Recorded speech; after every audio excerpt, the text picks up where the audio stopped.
Government ఏం చేయాలంటే road మీద డబ్బులు అందరి దగ్గర పిలిచేసి బెదిరిస్తారు చూడు వాళ్ళని. ఇంకోటంటే ఖాళీగా ఊరి మీద పడిపోయి తిరిగేసి వాళ్ళని బెదిరించి కొట్టి చేసి తాగి తిరిగి వీళ్ళందరూ చేస్తారు కదా. వీళ్ళందరినీ గవర్నమెంట్ ఏం చేయాలంటే హైర్ చేసుకోవాలి. హైర్ చేసుకొని వీళ్ళందరికీ నేవీలోని ఆర్మీలోని ఏదైనా సరే నేవీ జాబే, లోపలికి వెళ్ళి కటింగ్ చేసిన నేవీ జాబే, అక్కడ గిన్నెలతో అయినా నేవీ జాబే. అది నేవీ, అదొక ట్యాగ్.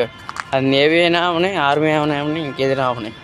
అయితే వాళ్ళకి ఆ జాబ్ ఇచ్చి జీతం ఎంత ఇవ్వాలి? 5,000 6,000. ఎక్కువ మాట్లాడితే చెండిడమే. ఎక్కువ మాట్లాడితే చెండిడమే.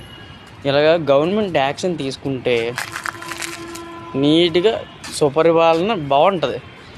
అర్థమైందా? ఈ డ్రగ్స్ గిగ్స్ అవి ఇంకేం ఉండవు. ఇంకా ఈ వీధిలో పడి తిరగడం అవి ఉండవు ఇంకా.